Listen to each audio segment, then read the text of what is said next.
یہ منکرین اس غلط فہمی میں نہ رہیں کہ نکل بھاگے ہیں، یہ ہرگز ہمارے قابو سے باہر نہیں جا سکتے۔ تم لوگوں سے جس قدر ہو سکے ان کے لیے فوج اور بندھے ہوئے گھوڑے تیار رکھو، جس سے اللہ کے دشمنوں پر اور تمہارے ان دشمنوں پر تمہاری ہیبت رہے، اور ان کے علاوہ دوسروں پر بھی جنہیں تم نہیں جانتے ہو، اللہ انہیں جانتا ہے۔ اس مقصد کے لیے جو کچھ تم اللہ کی راہ میں خرچ کرو گے وہ تمہیں پورا کر دیا جائے گا، اور تمہارے لیے کوئی کمی نہ ہوگی۔ یہ لوگ اگر صلح کی طرف جھکیں اے پیغمبر تو تم بھی اس کے لیے جھک جاؤ اور اللہ پر بھروسہ رکھو، بے شک وہ سننے والا جاننے والا ہے۔ اگر وہ تم کو دھوکہ بھی دینا چاہیں گے تو مطمئن رہو کہ اللہ تمہارے لیے کافی ہے۔ وہی ہے جس نے اپنی مدد سے اور ایمان والوں کے ذریعے سے تمہاری تائید کی، اور ایمان والوں کے دل ایک دوسرے کے ساتھ جوڑ دیے۔ اگر تم زمین میں جو کچھ ہے سب خرچ کر ڈالتے تب بھی ان کے دلوں کو نہیں جوڑ سکتے تھے، مگر اللہ نے انہیں جوڑ دیا۔ یقیناً اللہ زبردست ہے، بڑی حکمت والا ہے۔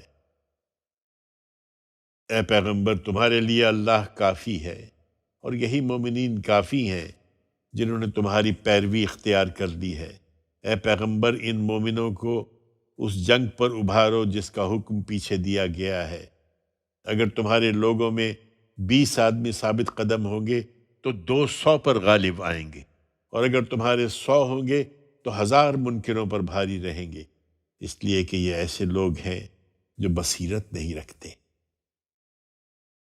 اس وقت البتہ اللہ نے تمہارا بوجھ ہلکا کر دیا ہے، اس لیے کہ اس نے جان لیا کہ تم میں کچھ کمزوری ہے، سو تمہارے 100 ثابت قدم ہوں گے تو 200 پر غالب آئیں گے، اور اگر تمہارے 1000 ایسے ہوں گے تو اللہ کے حکم سے 2000 پر بھاری رہیں گے، اور اللہ ان لوگوں کے ساتھ ہے جو اس کی راہ میں ثابت قدم رہے۔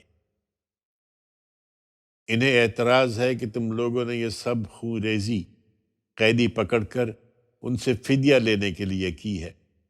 حقیقت یہ ہے کہ کسی پیغمبر کے لیے یہ زیبا نہیں ہے کہ اس کو قیدی ہاتھ آئیں، یہاں تک کہ اس کے لیے وہ ملک میں خون ریزی برپا کر دے۔ قریش کے لوگوں، یہ تم ہو جو دنیا کا سر و سامان چاہتے ہو، اللہ تو آخرت چاہتا ہے، اور اللہ زبردست ہے، بڑی حکمت والا ہے۔ اگر اللہ کا نوشتہ پہلے نہ لکھا جا چکا ہوتا کہ ابھی تمہیں کچھ اور مہلت دینی ہے، تو جو طریقہ تم نے اختیار کیا تھا اس کے باعث تم پر ایک عذاب عظیم نازل ہو جاتا۔ سو مسلمانوں تم ان کے اعتراضات کی پرواہ نہ کرو، اور فدیہ لے کر جو مال غنیمت تم نے حاصل کیا ہے اس کو حلال و طیب سمجھ کر کھاؤ، اور اللہ سے ڈرتے رہو۔ یقیناً اللہ بخشنے والا ہے، اس کی شفقت ابدی ہے۔ اے پیغمبر تمہارے قبضے میں جو قیدی ہیں ان سے کہہ دو کہ اللہ تمہارے دلوں میں کوئی خیر دیکھے گا تو جو کچھ تم سے لیا گیا ہے اس سے بہتر تم کو عطا فرمائے گا، اور تمہارے گناہ معاف کر دے گا۔ حقیقت یہ ہے کہ اللہ بخشنے والا ہے، اس کی شفقت ابدی ہے۔ اور اگر یہ تمہارے ساتھ بد عہدی کرنا چاہتے ہیں تو ان سے بعید نہیں، اس لیے کہ اس سے پہلے انہوں نے خدا سے بد عہدی کی ہے، پھر اسی کا نتیجہ تھا کہ اللہ نے تم کو ان پر قابو دے دیا، اور اللہ سب کچھ جانتا ہے، وہ بڑی حکمت والا ہے۔ ایمان والو، اس صورتحال میں اگر کوئی مسلمان حمایت و نصرت کا خواہاں ہو تو اس سے کہو کہ مدینہ آ جائے، اس لیے کہ جن لوگوں نے ایمان قبول کیا اور ہجرت کی اور اللہ کی راہ میں اپنے جان و مال سے جہاد کیا ہے، اور جن لوگوں نے ہجرت کرنے والوں کو پناہ دی اور ان کی مدد کی ہے، وہی ایک دوسرے کے حامی و ناصر ہیں۔ رہے وہ لوگ جو ایمان تو لائے مگر ہجرت کر کے مدینہ نہیں آئے، تمہارا ان سے حمایت و نصرت کا کوئی رشتہ نہیں ہو سکتا جب تک وہ ہجرت کر کے نہ آ جائیں۔ ہاں اگر وہ دین کے معاملے میں تم سے مدد مانگے تو ان کی مدد کرنا تم پر فرض ہے، لیکن کسی ایسی قوم کے خلاف نہیں جس سے تمہارا معاہدہ ہو۔ یاد رکھو جو کچھ تم کرتے ہو اللہ اسے دیکھ رہا ہے۔ جو لوگ منکر حق ہیں وہ ایک دوسرے کے حامی و ناصر ہیں، اس لیے ایمان والو تم اپنے ان مظلوم بھائیوں کے لیے یہ نہیں کرو گے تو ملک میں فتنہ اور بڑا فساد برپا ہو جائے گا۔ یہ بات اب تم میں سے ہر شخص کو سمجھ لینی چاہیے کہ جن لوگوں نے ایمان قبول کیا اور ہجرت کی اور اللہ کی راہ میں جہاد کیا، اور جن لوگوں نے ہجرت کرنے والوں کو پناہ دی اور ان کی مدد کی ہے، وہی سچے مومن ہیں۔ ان کے لیے مغفرت ہے اور عزت کی روزی ہے، اور جو اس کے بعد ایمان لائے اور ہجرت کی اور تمہارے ساتھ جہاد میں شریک ہوئے وہ بھی تمہی لوگوں میں سے ہیں۔ خون کے رشتہ دار البتہ خدا کے قانون میں ایک دوسرے کے زیادہ حقدار ہیں، اس میں شبہ نہیں کہ اللہ ہر چیز کا جاننے والا ہے۔ التوبہ۔ اللہ اور اس کے رسول کی طرف سے ان مشرکوں کے لیے اعلان براعت ہے جن سے تم لوگوں نے معاہدے کیے تھے۔ سوئے مشرکین عرب، اب ملک میں 4 مہینے اور چل پھر لو اور جان رکھو کہ تم اللہ کو عاجز نہیں کر سکتے، اور یہ بھی کہ اللہ اپنے پیغمبر کا انکار کرنے والوں کو رسوا کر کے رہے گا۔ پھر حج کا موقع آئے تو اس سرزمین کے سب لوگوں تک پہنچانے کے لیے بڑے حج کے دن اللہ اور اس کے رسول کی طرف سے اعلان عام بھی کر دیا جائے کہ اللہ مشرکوں سے بری الذمہ ہے اور اس کا رسول بھی۔ اب اگر تم لوگ توبہ کر لو تو تمہارے حق میں بہتر ہے، اور اگر منہ پھیرو گے تو جان رکھو کہ تم اللہ سے بھاگ نہیں سکتے۔ اے پیغمبر، ان منکروں کو دردناک عذاب کی خوشخبری سنا دو۔ وہ مشرکین البتہ اس اعلان براعت سے مستثنیٰ ہیں جن سے تم نے معاہدہ کیا، پھر اس کو پورا کرنے میں انہوں نے تمہارے ساتھ کوئی کمی نہیں کی اور نہ تمہارے خلاف کسی کی مدد کی ہے، سو ان کا معاہدہ ان سے ان کی مدت تک پورا کرو، اس لیے کہ اللہ ان لوگوں کو پسند کرتا ہے جو بدعہدی سے بچنے والے ہوں۔ بڑے حج کے دن اس اعلان کے بعد جب حرام مہینے گزر جائیں تو ان مشرکوں کو جہاں پاؤ قتل کرو، اور اس مقصد کے لیے ان کو پکڑو، ان کو گھیرو اور ہر گھات کی جگہ ان کی طاق میں بیٹھو۔ پھر اگر یہ توبہ کر لیں اور نماز کا اہتمام کریں اور زکوٰۃ ادا کریں تو ان کی راہ چھوڑ دو، یقیناً اللہ بخشنے والا ہے، اس کی شفقت ابدی ہے۔ اور اگر مہلت کی اس مدت میں ان مشرکوں میں سے کوئی شخص تم سے امان چاہے کہ وہ تمہاری دعوت سننا چاہتا ہے تو اس کو امان دے دو، یہاں تک کہ وہ اللہ کا کلام سن لے، پھر اس کو اس کے مامن تک پہنچا دو، یہ اس لیے کہ یہ ایسے لوگ ہیں جو خدا کی باتوں کو زیادہ نہیں جانتے۔ اللہ اور اس کے رسول کے ہاں ان مشرکوں سے کوئی عہد کس طرح باقی رہ سکتا ہے؟ ہاں جن لوگوں سے تم نے مسجد حرام کے پاس حدیبیہ میں عہد کیا تھا، سو جب تک وہ تمہارے ساتھ سیدھے رہیں تم بھی ان کے ساتھ سیدھے رہو، اس لیے کہ اللہ ان لوگوں کو پسند کرتا ہے جو بدعہدی سے بچنے والے ہوں۔ کس طرح باقی رہ سکتا ہے جبکہ حال یہ ہے کہ اگر وہ تم پر کہیں غلبہ پا لیں تو نہ تمہارے بارے میں کسی قرابت کا لحاظ کریں نہ کسی عہد کا۔ اپنے منہ کی باتوں سے وہ تمہیں راضی کرنا چاہتے ہیں مگر ان کے دل انکار کر رہے ہیں، اور ان میں سے اکثر بد عہد ہیں۔ اللہ کی آیتوں کے عوض میں انہوں نے تھوڑی قیمت قبول کر لی، پھر اس کی راہ سے رک گئے ہیں۔ یقیناً بہت برا ہے جو کچھ یہ کر رہے ہیں۔ کسی مسلمان کے معاملے میں نہ انہیں کسی قرابت کا لحاظ ہے نہ عہد کا، اور وہی زیادتی کرنے والے ہیں۔ سو اگر توبہ کر لیں اور نماز کا اہتمام کریں اور زکوٰۃ ادا کریں تو تمہارے دینی بھائی ہیں۔ ہم ان لوگوں کے لیے اپنی آیتوں کی تفصیل کیے دے رہے ہیں جو جاننا چاہتے ہوں، اور اس عہد کے بعد بھی جو انہوں نے کر رکھا ہے، اگر وہ اپنے قول و قرار توڑ ڈالیں اور تمہارے دین میں عیب لگائیں تو کفر کے ان سرخیلوں سے بھی لڑو۔ ان کے قول و قرار کچھ نہیں، یہ آج نہیں تو کل اپنا عہد توڑ دیں گے، لہٰذا لڑو تاکہ یہ اس کفر و شرک سے باز آ جائے۔ ایمان والو، کیا اب بھی ان لوگوں سے نہیں لڑو گے جنہوں نے اپنے قول و قرار توڑ دیے ہیں اور اس سے پہلے رسول کو اس کے وطن سے نکالنے کی جسارت بھی کر چکے ہیں، اور وہی ہیں جنہوں نے تم سے جنگ چھیڑنے میں پہل کی ہے؟ کیا تم ان سے ڈرتے ہو؟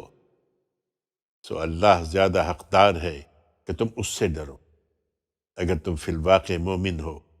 ان سے لڑو، اللہ تمہارے ہاتھوں سے ان کو سزا دے گا اور انہیں ذلیل و خوار کرے گا، اور تمہیں اپنی مدد سے ان پر غلبہ عطا فرمائے گا، اور مومنوں کے ایک گروہ کے کلیجے اس سے ٹھنڈے کرے گا اور ان کے دلوں کا غم و غصہ دور فرمائے گا، اور ان منکروں میں سے جن کو چاہے گا اللہ اپنی عنایت سے توبہ کی توفیق بھی دے گا۔ اللہ علیم و حکیم ہے۔ کیا تم نے گمان کر رکھا ہے کہ یوں ہی چھوڑ دیے جاؤ گے؟ درحال کہ اللہ نے ان لوگوں کو ابھی جانا ہی نہیں جنہوں نے تم میں سے جہاد کیا اور اللہ اور اس کے رسول اور ان کے ماننے والوں کے سوا کسی کو دوست نہیں بنایا۔ یاد رکھو جو کچھ تم کر رہے ہو اللہ اس سے خوب واقف ہے۔ تم انہیں بیت اللہ کے متولی سمجھتے اور اسی بنا پر ان سے ہمدردی رکھتے ہو۔ حقیقت یہ ہے کہ ان مشرکوں کو یہ حق نہیں پہنچتا کہ اللہ کی مسجدوں کا انتظام کرے، درحال کہ وہ خود اپنے اوپر کفر کے گواہ ہیں۔ وہی ہیں کہ ان کے سارے اعمال ضائع ہو گئے اور وہ ہمیشہ آگ میں رہنے والے ہیں۔ اللہ کی مسجدوں کا انتظام کرنے والے تو وہی لوگ ہو سکتے ہیں جو اللہ اور روز آخر کو مانتے ہوں، نماز کا اہتمام کرتے ہوں، زکوٰۃ دیتے ہوں اور اللہ کے سوا کسی سے نہ ڈرتے ہوں۔ سو توقع ہے کہ یہی لوگ راہیاب ہوں گے۔ کیا تم نے حاجیوں کے پانی پلانے اور مسجد حرام کا انتظام کر دینے کو ان لوگوں کے برابر کر دیا ہے جو اللہ اور روز آخر پر ایمان لائے اور جنہوں نے اللہ کی راہ میں جہاد کیا ہے؟ اللہ کے نزدیک یہ دونوں برابر نہیں ہو سکتے۔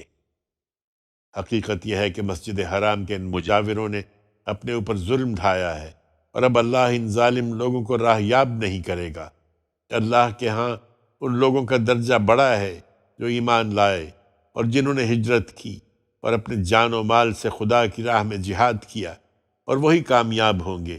ان کا پروردگار انہیں اپنی رحمت اور خوشنودی اور ایسے باغوں کی بشارت دیتا ہے جن میں ان کے لیے دائمی راحت ہے، وہ ان میں ہمیشہ ہمیشہ رہیں گے۔ اس میں شبہ نہیں کہ اجر عظیم اللہ ہی کے پاس ہے۔ ایمان والو، اپنے باپوں اور بھائیوں کو بھی اپنا دوست نہ بناؤ اگر وہ ایمان کے مقابلے میں کفر کو عزیز رکھیں۔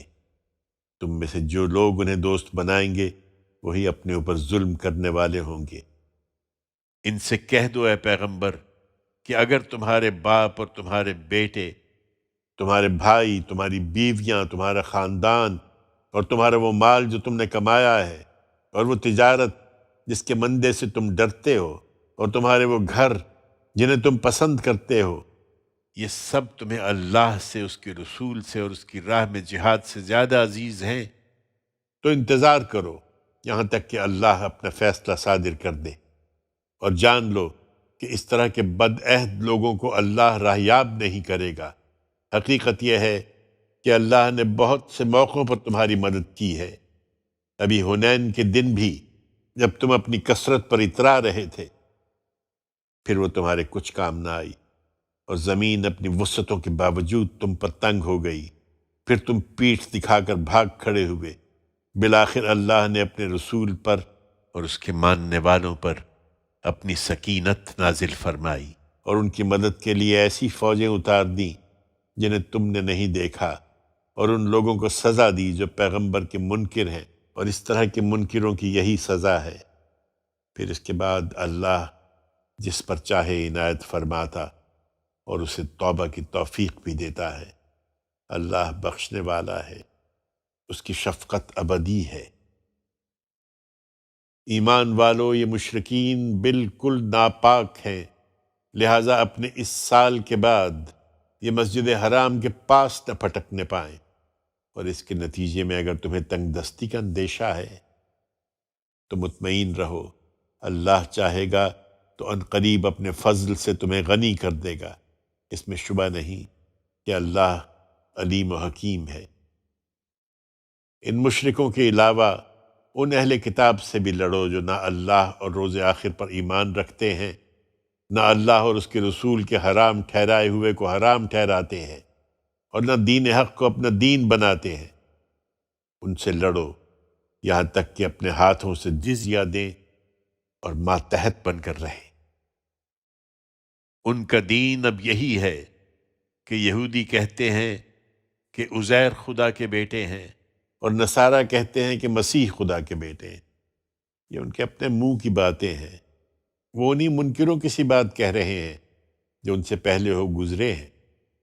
ان پر خدا کی مار، وہ کہاں سے پھرے جاتے ہیں۔ اللہ کے سوا انہوں نے اپنے فقیہوں اور راہبوں کو رب بنا ڈالا ہے، اور مسیح ابن مریم کو بھی، درحال ہے کہ انہیں ایک ہی معبود کی عبادت کا حکم دیا گیا تھا، اس کے سوا کوئی الہ نہیں، وہ پاک ہے ان چیزوں سے جنہیں وہ شریک ٹھہراتے ہیں۔ چاہتے ہیں کہ خدا کے اس نور کو اپنے منہ کی پھونکوں سے بجھا دیں، اور اللہ نے فیصلہ کر رکھا ہے کہ وہ اپنے نور کو پورا کر کے رہے گا، خواہ ان منکروں کو یہ کتنا ہی ناگوار ہو۔ وہی ہے جس نے اپنے رسول کو ہدایت اور دین حق کے ساتھ بھیجا ہے تاکہ اس سرزمین کے تمام ادیان پر اس کو غالب کر دے، خواہ مشرکین بھی اسے کتنا ہی ناپسند کریں۔ ایمان والو، ان فقیہوں اور راہبوں میں بہتیرے ایسے ہیں جو لوگوں کا مال باطل طریقوں سے کھاتے اور اللہ کی راہ سے روکتے ہیں، سو ان لوگوں کو دردناک عذاب کی خوشخبری دو جو ان میں سے سونا اور چاندی ڈھیر کر رہے ہیں اور اسے اللہ کی راہ میں خرچ نہیں کرتے۔ اس دن جب ان کے اس سونے اور چاندی پر دوزخ میں آگ دہکائی جائے گی، پھر ان کی پیشانیاں اور ان کے پہلو اور ان کی پیٹھیں اس سے داغی جائیں گی۔ یہی ہے جس کو تم نے اپنے لیے جمع کر رکھا تھا، سو چکھو اس کو جو تم جمع کرتے رہے ہو۔ ایمان والو، تم ان سے لڑو اور یاد رکھو کہ اللہ کے نزدیک جس دن سے اس نے زمین اور آسمانوں کو پیدا کیا ہے، مہینوں کی تعداد اللہ کے نوشتے میں 12 ہی ہے، جن میں 4 مہینے حرمت والے ہیں۔ یہی دین قیم ہے، سو ان 4 مہینوں میں کسی کے خلاف اقدام سے اپنی جان پر کوئی ظلم نہ کر بیٹھو، اور مشرکوں سے خاص کر سب مل کر لڑو جس طرح وہ سب مل کر تم سے لڑتے ہیں، اور جان رکھو کہ اللہ ان کے ساتھ ہے جو زیادتی سے بچنے والے ہوں۔ حقیقت یہ ہے کہ مہینوں کا ہٹا دینا ان کے کفر ہی میں ایک اضافہ ہے، جس سے یہ منکرین گمراہی میں مبتلا کیے جاتے ہیں۔ کسی سال یہ حرام مہینے کو حلال کر لیتے ہیں اور کسی سال اس کو حرام ٹھہراتے ہیں، تاکہ خدا کے حرام کیے ہوئے مہینوں کی گنتی پوری کر کے خدا کے حرام کیے ہوئے کو اپنے لیے حلال بنا لیں۔ ان کے برے اعمال ان کے لیے خوشنما بنا دیے گئے ہیں۔ اللہ کا فیصلہ ہے کہ اس طرح کے منکر لوگوں کو وہ راہ یاب نہیں کرے گا۔ ایمان والو، تمہیں کیا ہو گیا ہے کہ جب تم سے کہا جاتا ہے کہ اللہ کی راہ میں جہاد کے لیے نکلو تو زمین پر ڈھیر ہوئے جاتے ہو؟ کیا تم آخرت کے مقابلے میں دنیا کی زندگی پر راضی ہو گئے ہو؟ سو حقیقت یہ ہے کہ دنیا کی زندگی کا یہ سر و سامان تو آخرت میں بہت تھوڑا نکلے گا۔ اس لیے اٹھو، اگر نہیں اٹھو گے تو یاد رکھو کہ خدا تمہیں دردناک سزا دے گا، اور تمہاری جگہ کسی دوسری قوم کو لے آئے گا، اور تم خدا کا کچھ بھی نہ بگاڑ سکو گے۔ خدا ہر چیز پر قدرت رکھتا ہے۔ اگر تم پیغمبر کی مدد نہیں کرو گے تو کچھ پرواہ نہیں، اس لیے کہ اس کی مدد تو اللہ نے اس وقت فرمائی جب انہی منکروں نے اس کو اس طرح نکالا تھا کہ وہ صرف 2 میں کا دوسرا تھا۔ جب وہ دونوں غار میں تھے، جب وہ اپنے ساتھی سے کہہ رہا تھا کہ غم نہ کرو، اللہ ہمارے ساتھ ہے، اللہ نے اس وقت اس پر اپنی سکینت نازل فرمائی اور ایسے لشکروں سے اس کی مدد کی جو تم کو نظر نہیں آئے، اور منکروں کی بات اس نے نیچی کر دی اور خدا کی بات ہی اونچی رہی۔ اللہ زبردست ہے، وہ بڑی حکمت والا ہے۔ تم نکلو، خواہ تم ہلکے ہو یا بوجھل، اور اپنے جان و مال سے اللہ کی راہ میں جہاد کرو، کہ تمہارے لیے بہتر ہے اگر تم جانو۔ اے پیغمبر، اگر فائدہ نزدیک اور سفر ہلکا ہوتا تو یہ لوگ ضرور تمہارے پیچھے ہو لیتے، مگر یہ منزل ان پر کٹھن ہو گئی۔ اب یہ اللہ کی قسمیں کھائیں گے کہ اگر ہم نکل سکتے تو ضرور تمہارے ساتھ نکلتے۔ یہ اپنے آپ کو ہلاکت میں ڈال رہے ہیں، اور اللہ جانتا ہے کہ یہ بالکل جھوٹے ہیں۔ اللہ تم کو معاف کرے اے پیغمبر، تم نے اس سفر سے انہیں رخصت کیوں دے دی؟ تمہیں چاہیے تھا کہ ایسا نہ کرتے، یہاں تک کہ تم پر کھل جاتا کہ کون سچے ہیں، اور جھوٹوں کو بھی تم جان لیتے۔ جو لوگ اللہ پر اور آخرت کے دن پر سچا ایمان رکھتے ہیں، وہ کبھی تم سے رخصت مانگنے نہیں آئیں گے کہ انہیں اپنے جان و مال کے ساتھ جہاد سے معاف رکھا جائے۔ اللہ ان کو خوب جانتا ہے جن کے عذر حقیقی ہیں اور جو اس سے ڈرنے والے ہیں۔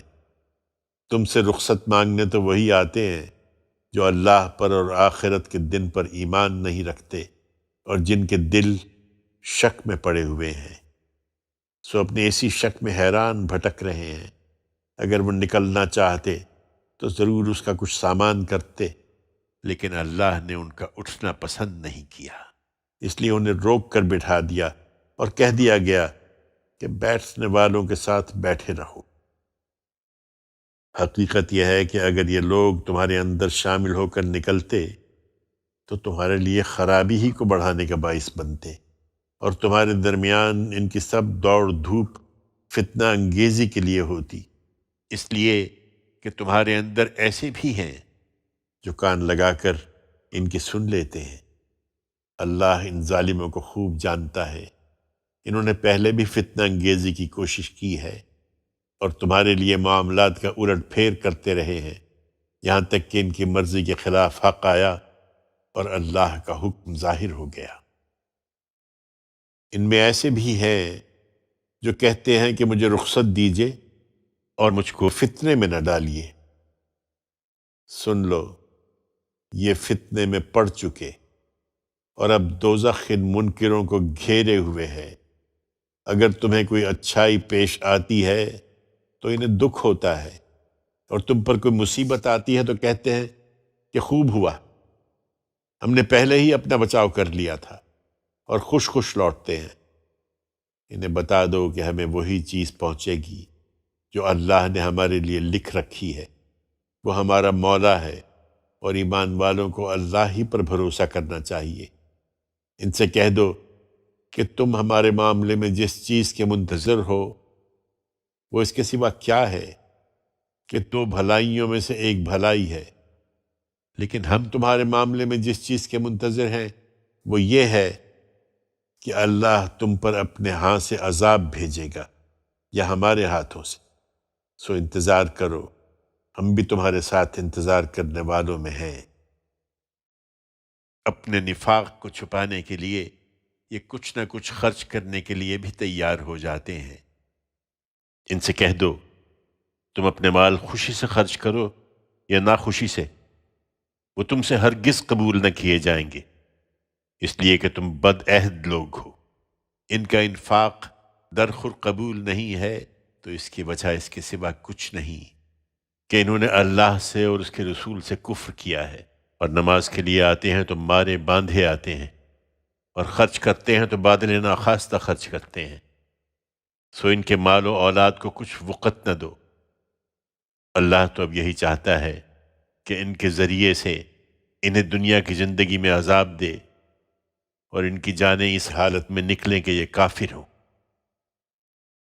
یہ خدا کی قسمیں کھا کھا کر اطمینان دلاتے ہیں کہ تم میں سے ہیں، درا حال ہے کہ تم میں سے نہیں ہیں، بلکہ ایسے لوگ ہیں جو ڈرتے ہیں۔ اگر یہ کوئی ٹھکانہ، کوئی غار یا کوئی گھس بیٹھنے کی جگہ پا لیتے تو رسی توڑا کر ادھر بھاگ کھڑے ہوتے۔ ان میں ایسے بھی ہیں اے پیغمبر جو صدقات کی تقسیم کے معاملے میں تم پر عیب لگاتے ہیں۔ یہ وہ لوگ ہیں جنہیں لالچ نے تمہارے ساتھ باندھ رکھا ہے، چنانچہ اگر اس مال میں سے انہیں دیا جائے تو راضی رہتے ہیں، اور اس میں سے نہ دیا جائے تو فوراً ناراض ہو بیٹھتے ہیں۔ ان کے لیے کہیں بہتر ہوتا اگر یہ اس پر راضی رہتے جو اللہ اور اس کے رسول نے انہیں دیا تھا، اور کہتے ہیں کہ ہمارے لیے اللہ کافی ہے۔ اللہ آگے اپنے فضل سے ہم کو بہت کچھ دے گا، اور اس کا رسول بھی، ہمیں تو اللہ چاہیے۔ انہیں بتا دو کہ صدقات تو در حقیقت فقیروں اور مسکینوں کے لیے ہیں، اور ان کے لیے جو ان کے نظم پر معمور ہوں، اور ان کے لیے جن کی تالیف قلب مطلوب ہے، نیز اس لیے کہ گردنوں کے چھڑانے میں اور تاوان زدوں کے سنبھالنے میں اور خدا کی راہ میں اور مسافروں کی بہبود کے لیے خرچ کیے جائیں۔ یہ اللہ کا مقرر کردہ فریضہ ہے، اور اللہ علیم و حکیم ہے۔ انہی میں وہ لوگ بھی ہیں جو اپنی باتوں سے پیغمبر کو دکھ دیتے ہیں اور کہتے ہیں کہ یہ شخص تو سراپا کان ہے۔ کہہ دو وہ تمہاری بھلائی کے لیے کان ہے، وہ اللہ پر ایمان رکھتا ہے، ایمان والوں پر اعتماد کرتا ہے، اور ان کے لیے سراسر رحمت ہے جو تم میں سے پوری سچائی کے ساتھ ایمان لائے ہیں۔ سن لو جو اللہ کے رسول کو دکھ دے رہے ہیں ان کے لیے دردناک عذاب ہے۔ وہ تمہارے سامنے خدا کی قسمیں کھاتے ہیں کہ تمہیں راضی کریں، حالانکہ اگر وہ مومن ہیں تو اللہ اور اس کا رسول زیادہ حقدار ہیں کہ وہ اس کو راضی کریں۔ کیا وہ نہیں جانتے کہ جو اللہ اور اس کے رسول کی مخالفت کرے گا تو کیا نہیں جانتے کہ اس کے لیے دوزخ کی آگ ہے جس میں وہ ہمیشہ رہے گا؟ یہ بہت بڑی رسوائی ہے۔ یہ منافق ڈرتے ہیں کہ کہیں ان پر کوئی ایسی صورت نہ اتار دی جائے جو ان کے دلوں کے بھید ان پر کھول دے۔ ان سے کہو کچھ دیر اور مذاق اڑا لو، اللہ اس چیز کو کھول کر رہے گا جس سے تم ڈرتے ہو۔ ان کے اس رویے کے بارے میں اگر ان سے پوچھو گے تو کہہ دیں گے کہ ہم تو محض سخن گستری اور دل لگی کر رہے تھے۔ ان سے کہو کیا تم اللہ سے، اس کی آیتوں سے اور اس کے رسول سے ہنسی دل لگی کر رہے تھے؟ باتیں نہ بناؤ، تم نے ایمان کے بعد کفر کیا ہے۔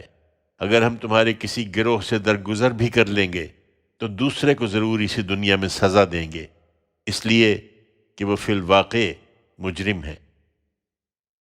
منافق مرد اور منافق عورتیں سب ایک ہی طرح کے لوگ ہیں۔ یہ برائی کی تلقین کرتے، بھلائی سے روکتے اور اپنے ہاتھ ہر خیر کے لیے بند رکھتے ہیں۔ یہ اللہ کو بھول گئے تو اللہ نے بھی انہیں بھلا دیا۔ حقیقت یہ ہے کہ یہی منافق ہیں جو بڑے بد عہد ہیں۔ ان منافق مردوں اور منافق عورتوں اور کھلے منکروں کے لیے اللہ کی طرف سے دوزخ کی آگ کی وعید ہے جس میں یہ ہمیشہ رہیں گے۔ ان کے لیے یہی کافی ہے، ان پر اللہ کی لعنت ہے اور ان کے لیے دائمی عذاب ہے۔ ایمان کا جھوٹا دعویٰ کرنے والوں، انہی لوگوں کی طرح جو تم سے پہلے ہو گزرے، وہ زور میں تم سے زیادہ اور مال اور اولاد کی کثرت میں تم سے بڑھے ہوئے تھے، سو انہوں نے اپنے حصے سے فائدہ اٹھایا اور تم نے اپنے حصے سے فائدہ اٹھا لیا، اسی طرح جیسے تمہارے اگلوں نے اپنے حصے سے فائدہ اٹھایا تھا، اور تم نے وہی بحثیں کیں جیسی انہوں نے بحثیں کی تھی۔ یہی وہ لوگ ہیں جن کے اعمال دنیا اور آخرت میں ضائع ہو گئے، اور یہی نامراد ہونے والے ہیں۔ کیا انہیں ان لوگوں کی خبر نہیں پہنچی جو ان سے پہلے گزرے؟ نوح کی قوم، عاد و سمود، ابراہیم کی قوم، مدین والوں اور ان بستیوں کی خبر جنہیں الٹ دیا گیا۔ ان کے رسول ان کے پاس کھلی کھلی نشانیاں لے کر آئے، سو ایسا نہ تھا کہ اللہ ان پر ظلم کرتا، بلکہ وہ خود ہی اپنی جانوں پر ظلم کرتے رہے۔ مومن مرد اور مومن عورتیں وہ بھی ایک دوسرے کے رفیق ہیں۔ ان منافقوں کے برخلاف وہ بھلائی کی تلقین کرتے اور برائی سے روکتے ہیں، نماز کا اہتمام کرتے ہیں، زکوٰۃ دیتے ہیں اور اللہ اور اس کے رسول کی اطاعت کرتے ہیں۔ یہی لوگ ہیں جنہیں اللہ عن قریب اپنی رحمت سے نوازے گا۔ اس میں شبہ نہیں کہ اللہ زبردست ہے، وہ بڑی حکمت والا ہے۔ ان مومن مردوں اور مومن عورتوں سے اللہ کا وعدہ ہے، ان باغوں کے لیے جن کے نیچے نہریں بہتی ہوں گی، وہ ان میں ہمیشہ رہیں گے، اور ابد کے باغوں میں پاکیزہ مکانوں کے لیے، اور خدا کی خوشنودی وہ سب سے بڑھ کر ہے۔ یہی بڑی کامیابی ہے۔ اے پیغمبر، ان سب منکروں اور منافقوں سے جہاد کرو اور ان کے لیے سخت بن جاؤ۔ ان کا ٹھکانہ جہنم ہے اور وہ نہایت برا ٹھکانہ ہے۔ یہ خدا کی قسمیں کھاتے ہیں کہ انہوں نے وہ بات نہیں کہی، حالانکہ کفر کی وہ بات انہوں نے ضرور کہی ہے، اور اس طرح اسلام لانے کے بعد کفر کے مرتکب ہوئے ہیں، اور انہوں نے وہ چاہا ہے جو پا نہیں سکے ہیں۔ ان کا یہ عناد اسی بات کا صلہ ہے کہ اللہ اور اس کے رسول نے اپنے فضل سے ان کو غنی کر دیا ہے، سو اگر یہ اب بھی توبہ کر لیں تو ان کے لیے بہتر ہے، اور اگر اعراض کریں گے تو اللہ ان کو دردناک سزا دے گا، دنیا میں بھی اور آخرت میں بھی، اور زمین میں ان کا نہ کوئی حمایتی ہوگا نہ مددگار۔ ان میں وہ بھی ہیں جنہوں نے اللہ سے عہد کیا کہ اگر اس نے ہم کو اپنے فضل سے نوازا تو ہم ضرور صدقہ کریں گے اور خوب نیکیاں کرنے والوں میں سے ہوں گے، مگر جب اللہ نے اپنے فضل سے ان کو عطا فرمایا تو اس میں بخل کرنے لگے اور برگشتہ ہو کر منہ پھیر لیا، سو اس کا نتیجہ یہ ہوا کہ اللہ نے اس دن تک کہ اس سے ملیں گے ان کے دلوں میں نفاق بٹھا دیا، اس لیے کہ انہوں نے اللہ سے کیے ہوئے وعدے کی خلاف ورزی کی، اور اس لیے کہ وہ جھوٹ بولتے رہے۔ کیا ان کو خبر نہیں کہ اللہ ان کے رازوں اور ان کی سرگوشیوں کو جانتا ہے، اور اللہ ہر غیب کو خوب جاننے والا ہے؟ وہ جو صدقات کے معاملے میں ان مسلمانوں پر طعن کرتے ہیں جو خوش دلی سے دیتے ہیں، اور جن کے پاس دینے کے لیے وہی کچھ ہے جو وہ اپنی محنت مزدوری سے کما لاتے ہیں، تو ان کا وہ مذاق اڑاتے ہیں۔ اللہ ان مذاق اڑانے والوں کا مذاق اڑاتا ہے، اور ان کے لیے دردناک عذاب ہے۔ تم ان کے لیے مغفرت چاہو یا نہ چاہو، اگر تم 70 مرتبہ بھی ان کے لیے مغفرت چاہو گے تو اللہ ان کو معاف کرنے والا نہیں ہے، اس لیے کہ انہوں نے اللہ اور اس کے رسول کے ساتھ کفر کیا ہے، اور اس طرح کے بد عہد لوگوں کو اللہ راہ نہیں دکھاتا۔ تبوک کے اس سفر میں جو لوگ پیچھے چھوڑ دیے گئے تھے وہ اللہ کے رسول سے پیچھے بیٹھ رہنے پر بہت خوش ہوئے، اور انہیں اچھا نہیں لگا کہ اپنے جان و مال سے اللہ کی راہ میں جہاد کریں۔ انہوں نے لوگوں سے کہا کہ اس گرمی میں نہ نکلو، کہہ دو دوزخ کی آگ اس سے کہیں زیادہ گرم ہے۔ اے کاش وہ سمجھتے۔ اب وہ ہنسیں کم اور روئیں زیادہ، اس کے بدلے میں جو کچھ کرتے رہے۔ سو اے پیغمبر، اللہ ان میں سے کسی گروہ کی طرف اگر تمہیں واپس لے جائے اور وہ تم سے جہاد کے لیے نکلنے کی اجازت مانگے تو صاف کہہ دینا کہ تم میرے ساتھ کبھی نہ نکلو گے اور نہ میرے ساتھ ہو کر کسی دشمن سے لڑو گے۔ تم نے پہلے بیٹھ رہنے کو پسند کیا تو اب بھی ان کے ساتھ بیٹھے رہو جو پیچھے رہنے والے ہیں، اور آئندہ ان میں سے جو مر جائے اس کے جنازے پر کبھی نماز نہ پڑھنا اور نہ اس کی قبر پر دعا کے لیے کھڑے ہونا، اس لیے کہ انہوں نے اللہ اور اس کے رسول کا انکار کیا ہے اور اس حال میں مرے ہیں کہ بد عہد تھے۔ تم ان کے مال و اولاد کو کچھ وقت نہ دو، اللہ یہی چاہتا ہے کہ ان کے ذریعے سے انہیں دنیا کی زندگی میں عذاب دے اور ان کی جانیں اس حالت میں نکلیں کہ وہ کافر ہوں۔ جب کوئی صورت اترتی ہے کہ اللہ پر ایمان لاؤ جس طرح کے ایمان لانے کا حق ہے، اور اس کے رسول کے ساتھ ہو کر جہاد کرو، تو ان کے مقدرت والے بھی تم سے رخصت مانگنے آ کھڑے ہوتے ہیں اور کہتے ہیں کہ ہمیں چھوڑ دیجئے، ہم یہاں ٹھہرنے والوں کے ساتھ رہ جائیں گے۔ انہوں نے پسند کیا کہ ان عورتوں کے ساتھ ہوں جو پیچھے گھروں میں بیٹھی رہتی ہیں، اور ان کے دلوں پر اس کے نتیجے میں مہر کر دی گئی، اس لیے کچھ نہیں سمجھتے۔ اللہ کے رسول نے البتہ اپنے جان و مال سے جہاد کیا ہے، اور ان لوگوں نے بھی جو اس کے ساتھ ایمان لائے ہیں، اور اب وہی ہیں جن کے لیے دنیا اور آخرت کی بھلائیاں ہیں، اور وہی فلاح پانے والے ہیں۔ اللہ نے ان کے لیے ایسے باغ تیار کر رکھے ہیں جن کے نیچے نہریں بہتی ہیں، وہ ان میں ہمیشہ رہیں گے، یہی بڑی کامیابی ہے۔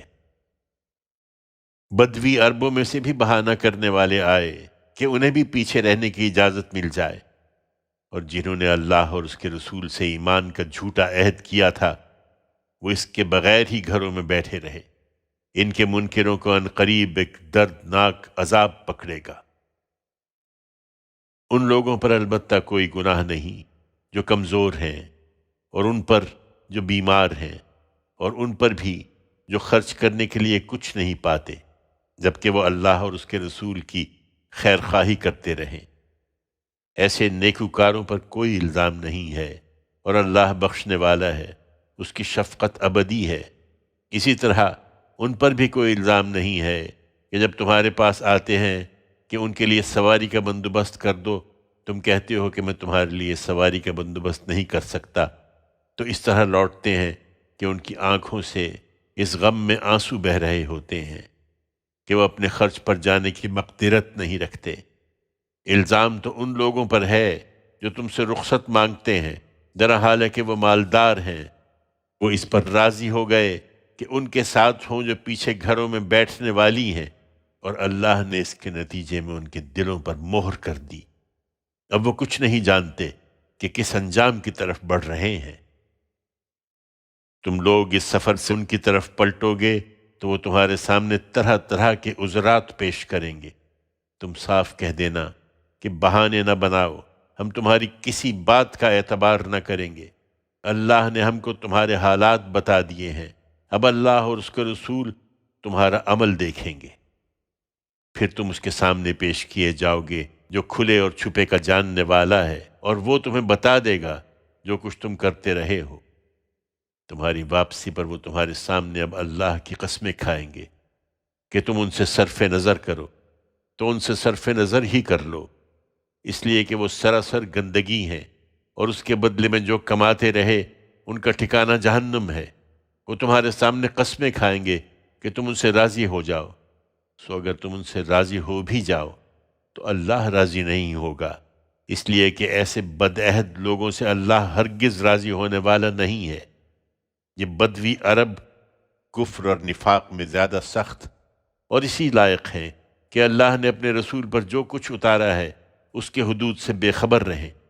اللہ سب کچھ جانتا ہے، وہ بڑی حکمت والا ہے۔ ان بدویوں میں وہ بھی ہیں جو خدا کی راہ میں خرچ کو ایک تاوان سمجھتے ہیں اور تمہارے لیے زمانے کی گردشوں کے منتظر ہیں۔ بری گردش انہی پر ہے، اور اللہ سب کچھ سنتا اور سب کچھ جانتا ہے۔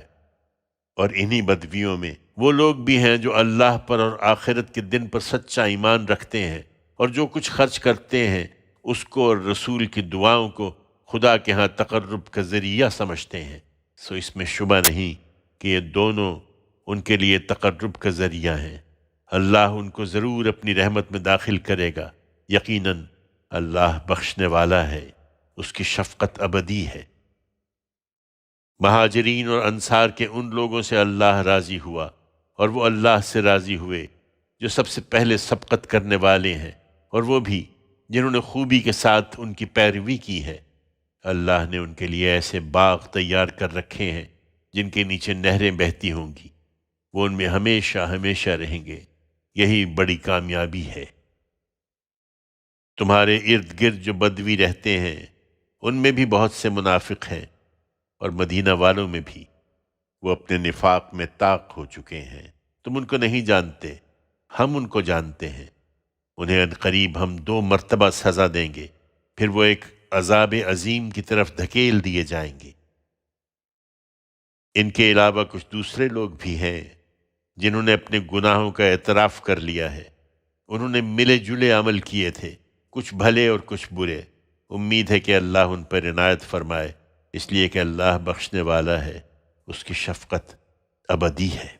تم ان کے مالوں کا صدقہ قبول کر لو، اس سے تم انہیں پاکیزہ بناؤ گے اور ان کا تزکیہ کرو گے، اور ان کے لیے دعا کرو، اس لیے کہ تمہاری دعا ان کے لیے وجہ تسکین ہوگی۔ اللہ سب کچھ سننے والا اور جاننے والا ہے۔ کیا وہ نہیں جانتے کہ اللہ ہی ہے جو اپنے بندوں کی توبہ قبول کرتا ہے اور ان کے صدقات کی پذیرائی فرماتا ہے؟ اور نہیں جانتے کہ اللہ بڑا توبہ قبول کرنے والا اور رحم فرمانے والا ہے۔ اور ان سے کہہ دو کہ عمل کرو، اب اللہ اور اس کے رسول اور ان کے ماننے والے تمہارے عمل کو دیکھیں گے، اور تم جلد اس کے حضور پیش کیے جاؤ گے، جو تمام کھلے اور چھپے کا جاننے والا ہے۔ پھر وہ تمہیں بتا دے گا جو کچھ تم کرتے رہے ہو۔ اسی طرح کچھ دوسرے ہیں جن کا معاملہ بھی خدا کے فیصلے تک ٹھہرا ہوا ہے، وہ انہیں سزا دے گا یا ان پر شفقت فرمائے گا اور ان کی توبہ قبول کر لے گا۔ اللہ سب کچھ جانتا ہے، وہ بڑی حکمت والا ہے۔ اور جنہوں نے ایک مسجد بنائی ہے اس لیے کہ اسلام کو نقصان پہنچائیں اور کفر کو تقویت دیں اور اہل ایمان میں پھوٹ ڈالیں، اور ان لوگوں کے لیے ایک کمین گاہ فراہم کریں جو اس سے پہلے خدا اور اس کے رسول کے ساتھ برسر جنگ رہے ہیں، وہ بھی آئیں گے اور آ کر قسمیں کھائیں گے کہ ہم نے تو صرف بھلائی چاہی تھی، مگر اللہ گواہی دیتا ہے کہ وہ بالکل جھوٹے ہیں۔ تم اس میں کبھی کھڑے نہ ہونا اے پیغمبر، وہی مسجد اس کی حقدار ہے کہ تم اس میں عبادت کے لیے کھڑے ہو جس کی بنیاد اول دن سے خدا کے تقوی پر قائم کی گئی ہے۔ اس میں ایسے لوگ ہیں جو پاک رہنے کو پسند کرتے ہیں، اور اللہ انہی کو پسند کرتا ہے جو پاکیزگی اختیار کرنے والے ہوں۔ پھر کیا وہ شخص بہتر ہے جس نے اپنی عمارت کی بنیاد خدا کے تقوی اور اس کی خوشنودی پر رکھی ہو، یا وہ جس نے اپنی عمارت ایک کھوکھلی کگر کے کنارے پر اٹھائی جو گرنے کو ہے، اور وہ اس کو لے کر دوزخ کی آگ میں جا گری؟ اس طرح کے ظالم لوگوں کو اللہ کبھی راہ نہ دکھائے گا۔ یہ عمارت جو انہوں نے بنائی ہے ہمیشہ ان کے دلوں میں بے یقینی کی بنیاد بنی رہے گی، الا یہ کہ ان کے دل ہی ٹکڑے ہو جائیں۔ اللہ سب کچھ جانتا ہے، وہ بڑی حکمت والا ہے۔